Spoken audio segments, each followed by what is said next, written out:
What's good with you guys? It's your boy Devo here, and I'm back with another reaction video. And today, ladies and gentlemen, we're going to be checking out 10 of the worst changes made to WWE by WrestleMania. As always, the link to the original video will be in the description. You guys want to check it out for yourself. Title's pretty self-explanatory, you know what I'm saying? Just be sure to like, comment, subscribe, as always, to, WrestleMania for getting out this content. And be sure to like, comment, subscribe over here as well, man. So let's get into the video. Stop yapping.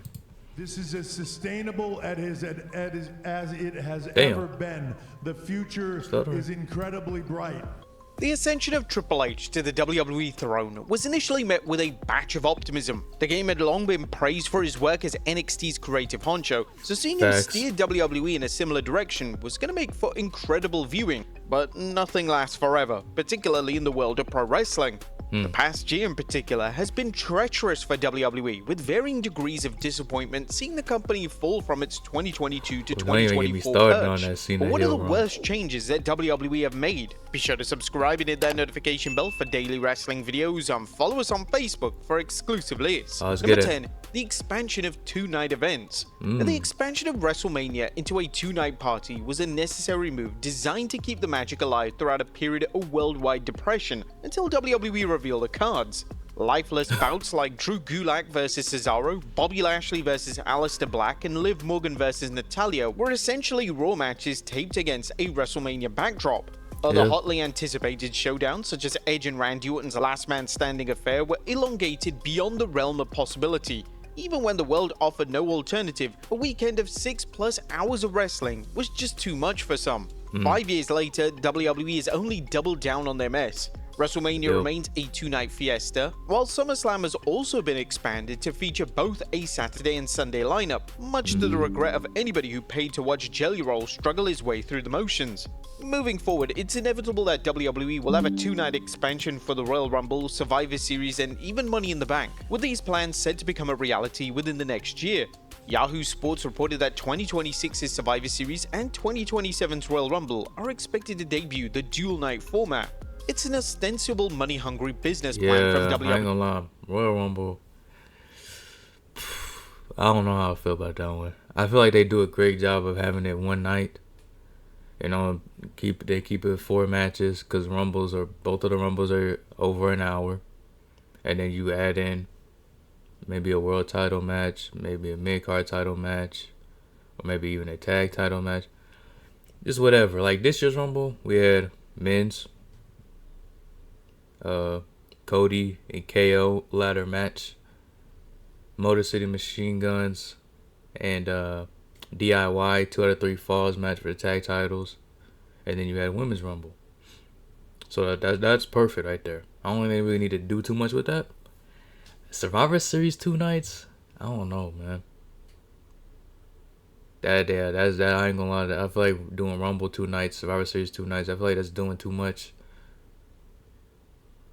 Yeah, that's just doing way too much. I mean, you guys already do a good job of the one night. Now, Mania's 2-night needed.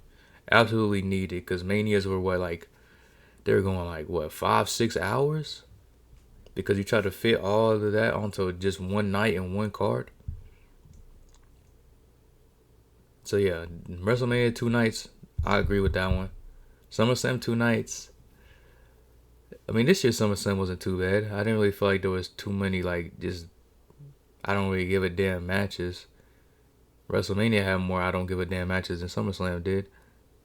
But yeah. So I guess SummerSlam, Mania, I'm okay with those being 2 nights. But Rumble and Survivor Series? And they talking about Money in the Bank? No. Just keep it one night, bro. Doing too much. A company which values advertising revenue, which is doubled on a 2-show weekend over a quality product. Number 9. Too many wrestlers. Now, the biggest problem with modern wrestling promoters is that they just sign everyone. WWE does it, AEW does it, and TNA is getting there. MLW has whoever the top 3 don't want. The difference between WWE and the others, though, is that they don't have the creative capability to make the full and best use of their deep talent pool. This is best exemplified when you divert your eyes away from the top of the table. WWE wants you to think that its chosen few of Cody Rhodes, Roman Reigns, etc. are the best in the world. They're in the discussion, sure, but from a pure wrestling perspective, there are dozens, potentially hundreds, who are more capable and more exhilarating to watch further down the card. Yeah. The Creed brothers, for instance, were a Hall of Fame tag team in NXT, but they're nobodies on the main roster. Yeah. This extends to WWE's inability to create new stars. They haven't truly created one for over a decade, well, perhaps even longer. Look at Damian Priest. He won the Money in the Bank, became the World Heavyweight Champion at WrestleMania, and transformed into a beloved babyface that's now struggling to breathe amongst a bloated locker room. WWE tries, fails, and then gives up. It's an unfortunate cycle. See, this is the good part about two nights, is you get to showcase a lot of the wrestlers that maybe don't get too much of a spotlight usually. But the thing is, WWE doesn't have an off season. We know pro wrestling doesn't have an off season, so it's every week you gotta build these guys up, these women up, so that way we can, when we get to the Manias, when we get to the SummerSlams, when we get to the Rumbles, people actually will care about their match. Because I mean, shout out, hey, no disrespect to War Raiders or New Day. I fuck with both of them, but their match at Mania, you could have had that on Raw. Like there was nothing special there. You could have just put that on Raw. Like I said, no disrespect though, but you really could have had that on Raw. The El Grande Americano and Ray Phoenix could have done that on Raw or SmackDown as well. But I mean, it is what it is, because it's just tough because they don't do too well of a job of building certain people up and building storylines up. And yeah, so it's like whenever people do have matches at WrestleMania, like War Raiders and New Day, I mean, they just get backstage segments. So who's gonna really care about what they do in the ring whenever we just see them every other week on a backstage segment? Now see right here, Priest and Balor, the turn, the Judgment Day collapse or whatever you want to call it. This was fire, but just I don't know. See, this is the good part about the two nights though, is that you have so many wrestlers that having 2-night shows helps to get people on the show. That's fire. But it's just that you just gotta build them, through Raw and SmackDown, week after week. You just gotta build people up. I mean, we've seen that with the Women's United States Championship. I mean, Chelsea Green wins it. Everybody loves Chelsea. Everybody wanted Chelsea to win it.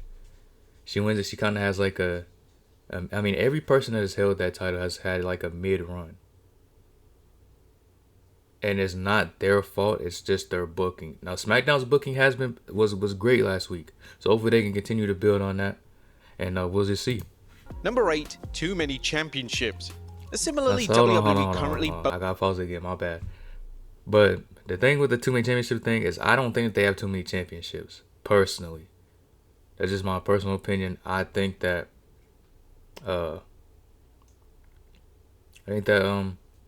women needed the mid card titles because there's just such a great pool of great women's wrestlers, so they kind of need that just to keep some spotlight on people that maybe aren't in the world title scene. Like Becky Lynch, she's doing great with the Intercontinental Championship, and that lineage already is fire. Now for the Women's United States, they just got to book it better. And I guess you can, I mean, if anything, I would say get rid of the Women's Tag Team Championship, because you don't even really have women's tag teams. You know what I'm saying? Like, you kind of just throw people together and then see if it works. You know what I mean?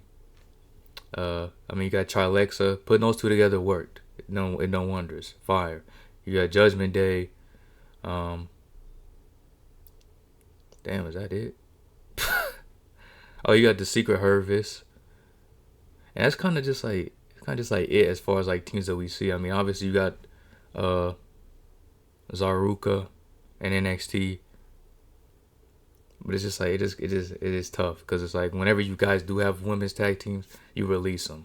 So it just boast too many championships can't to do give too much. each of them the light of day. Across Raw, SmackDown, NXT, Evolve, and the ID program, as well as WWE's trophy cabinet, it totals to about 23 titles, but truthfully, unless it's either the main roster world titles, WWE will not handle the booking of its championships correctly. Exactly. Cast your eyes to the Women's United States Championship, introduced at the same time on SmackDown as the Raw Women's Intercontinental Championship, which has received considerable superior booking, but the US title has struggled under Paul Levesque's weak penmanship. I'm so Chelsea sorry, Green Zelina. was revolutionary as its inaugural holder, but the subsequent reigns of Zelina Vega and Julia have proven counterproductive. Yeah, Julia, for like, instance, come on, cropped out come of on, nowhere, bro. befriended Zelina, instantly turned on her, dethroned her for the strap, and then faded into obscurity, reappearing eventually with Kiana James as a lackey because, well, who knows in reality? On Raw, the World Tag Team Championships have only been defended once, which highlights And both they've the had it for, kayfabe like, over 30-day 100 clause for days. titles to be defended within and the self-implosion of the Red Brand's doubles division. Considering these belts are being booked by the same man who penned many of NXT's illustrious tag team encounters, it's a severe misstep that the titles have fallen off But this this can hard. go. This could go. This could be. I mean, I don't want to put 100% of the blame on him. This could also be TKO moves. You know what I'm saying? Because I mean, TKO ultimately owns it. Now, obviously, he does handle the booking, and a pretty high percentage of it. But at the same time, I don't know. I feel like TKO kind of has what they want, and then they just, I don't know. Cause it's like, how do you go from what you were doing in NXT with the tag division to this right here? I mean, they've had these titles for over 100 days. I think they defended them once in 100 days, one time. What are we doing? Cause we have tag teams. It's just that you guys gotta start putting all the good tag teams on SmackDown. Move some of the Raw. I don't know. Sign some tag team wrestlers. I don't know. I don't know what the case is. But then that goes back to the too many wrestlers thing. So it's tough. Quickly. Number 7, post-show press conference. Post-show press conferences are commonplace amongst various sporting organizations and serve a place to highlight the successes of that evening's events and for the media to question athletes on their performance, their areas for improvement, and what their Waffle House order is. Unsurprisingly, the last quip was exclusive to WWE's post-show pressers. No offense, Malcolm. Introduced shortly after Paul Triple H Levesque ascended to WWE's throne, the company's press conferences have traditionally been held within the confines of kayfabe, with its roster typically appearing in full character and responding to questions as such. This goes hand in hand with the press conference being full of fans, playing journalists, rather than the actual reporters you'll find invited to an NBA conference, resulting in some baffling questions. Yeah. WWE appears to have now canned these media gatherings, doing so without forewarning to its traveling media ahead of SummerSlam 2025, where Brock Lesnar returned to the company after being named in the Janelle Grant lawsuit. I mean, yeah, that's kind of obvious. I mean, you cancel press conferences like the exact moment that you bring Brock back. Like, everybody kind of knew. I mean, nobody's dumb. Everybody knew what the reasoning was. Because, I mean, they knew what the questions were going to be. 44 times. Very convenient. Number 6, WWE Unreal. Appearing behind the scenes at WWE has been long a tantalizing concept, one the company has rarely shied away from. The celebrated run of WWE 24 documentaries offered an inside look at, for example, the day of WrestleMania, detailing every emotion, every curveball, and every controversy. WWE Unreal, however, goes one step deeper into the previously prohibited abyss. The 6-part Netflix series was set up so that fans were given full access to the writer's room, the gorilla position, and everywhere in between, giving audiences their first authentic glimpse into their creative process that makes WWE what it is. Yep. This was fascinating to watch, but did it go too far? Former WWE star Tommy Dreamer would say so, as he likened the pulling back of the curtain to an art of magic, explaining on Busted Open Radio that once he learned how it was done, the medium was dead to him. This feeling is mutual with old school watchers too, who are hardwired to believe that the series is slowly killing the business, and with certain storylines seemingly playing out with an Unreal episode in mind, it's hard to disagree. Number 5, ads everywhere. Oh, pro boy. wrestling and advertising have long been y'all be in the streams, bro. You already know. I complain every time there's an ad. Because it's like, here's what happened. Boom. Ad break. And then it's 3 minutes. Every ad's like 3 minutes.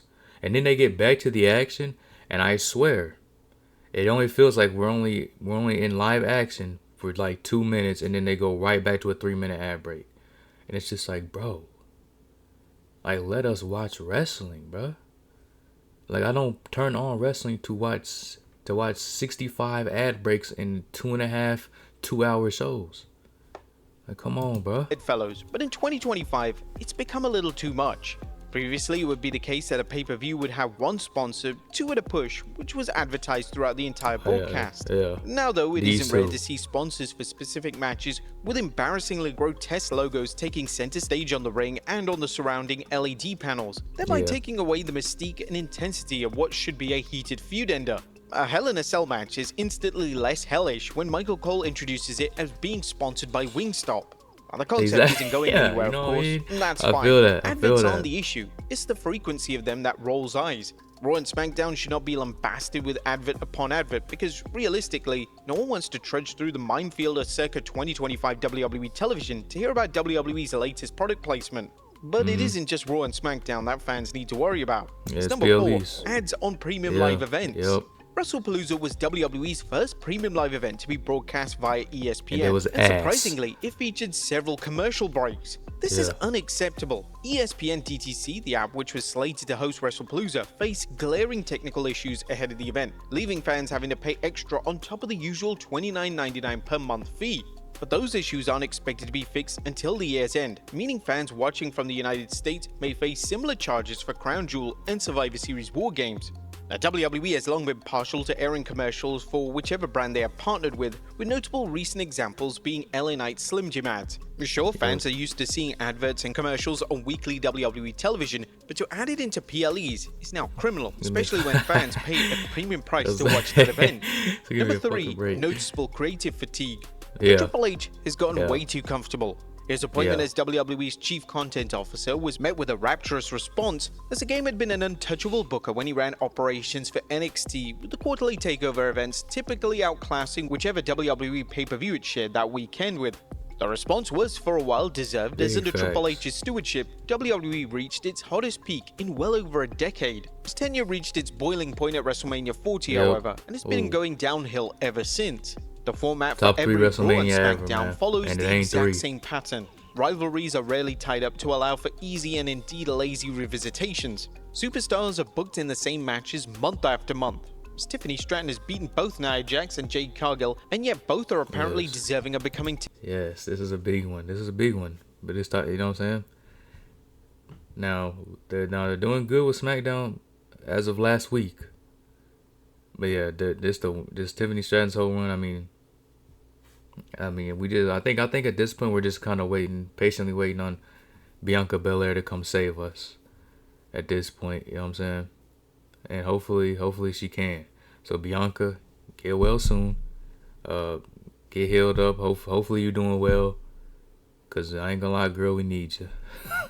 Tiffany's next women's championship contender. This then ties back into Triple H's inability to create new stars. He still believes that DIY are capable of thriving on the main roster. Further up the card, Randy Orton has been eyeing the WWE Championship ever since he came back, but it's a story beat that WWE has failed to capitalize on. Yes, they just take too long. They just take way too long.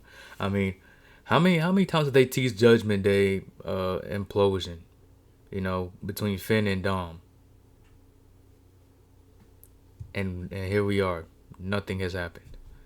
This is a lazy, incompetent booking from a man who's more focused on getting himself over rather than his own employees.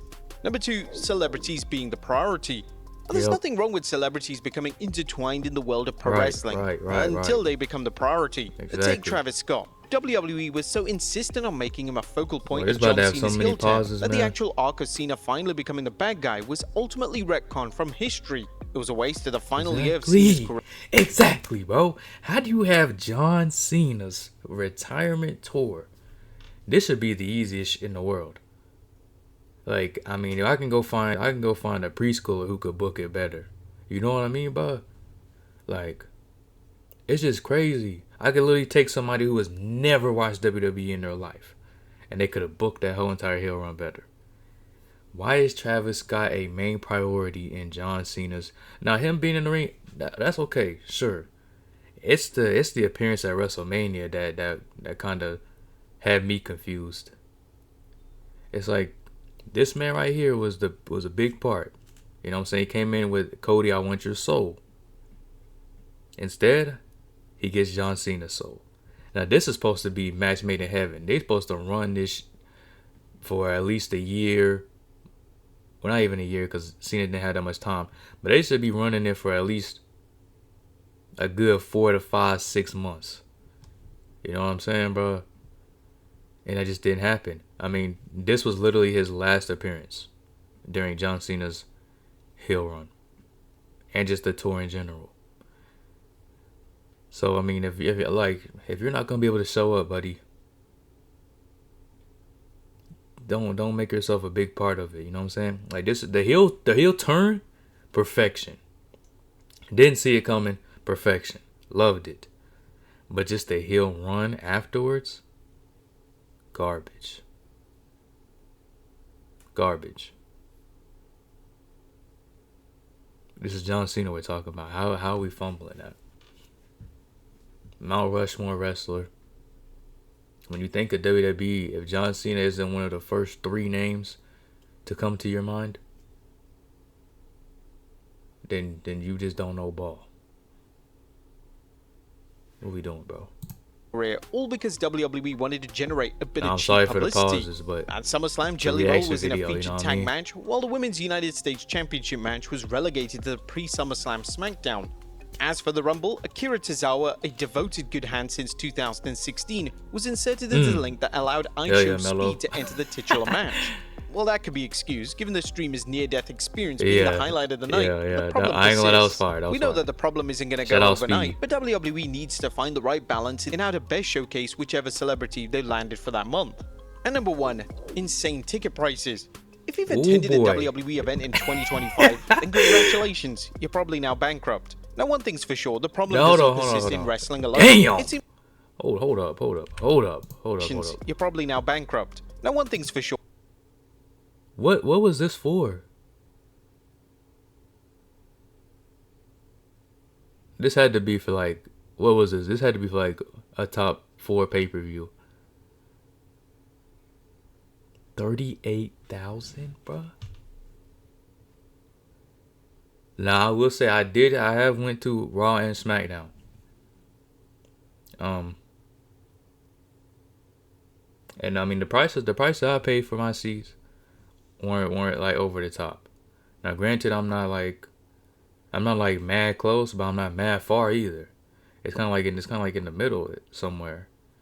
Like see the ring, see everything perfectly. But I don't think like I ain't gonna lie, bro, my tickets are like, I want to say it was like 100 something a person.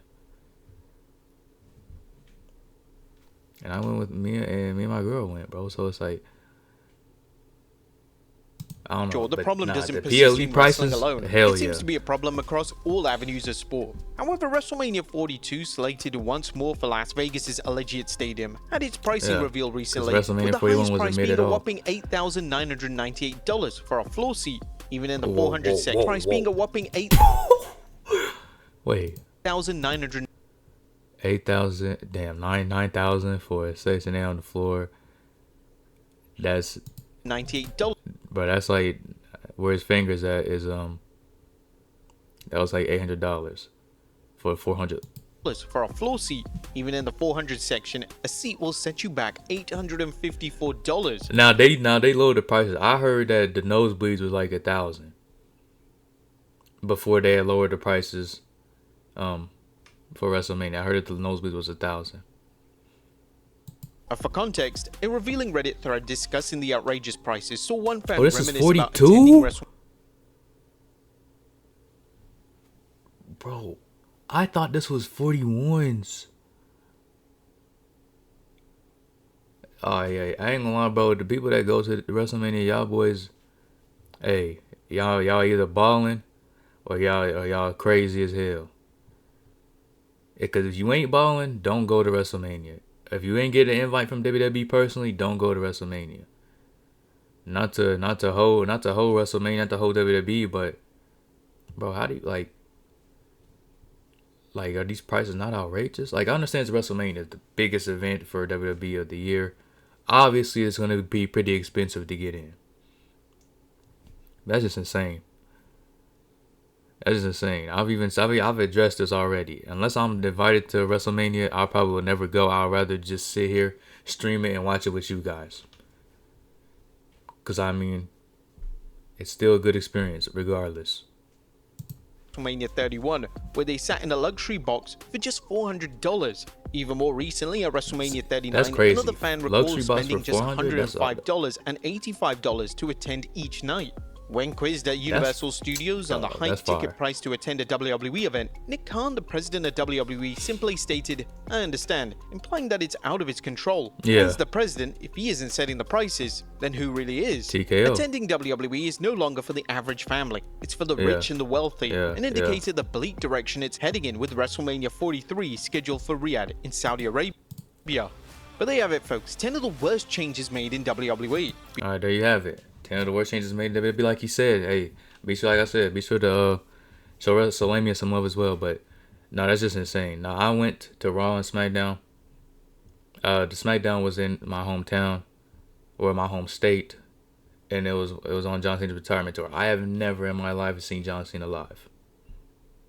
So I figured, I mean, I had to go see him. Last year wrestling, last year performing, whatever the case may be. I had to, you know what I'm saying? Now, the prices wasn't expensive, so it didn't really hurt me to do so financially. But that's just insane. That's just, I mean, you could honestly just say majority of this list is just TKO inspired. Like, yes, there's some things with Triple H that Triple H has control of, obviously, but majority of this list was just TKO shit. You know, ads, ticket prices, PLE ads, like some of that is just TKO stuff, bro. But that's just the world that we live in, sadly. I mean, this is the degree that they talk about in the Bible. It's just insane. But yeah, appreciate y'all for clicking on this video, watching the video, and like I said, be sure to like, comment, subscribe. Link to the original video will be in the description as always. I ain't got too much to say. Self-explanatory. I said what I need to say. I appreciate y'all. We'll be live tomorrow for SmackDown, God willingly, and I'll see you guys next time.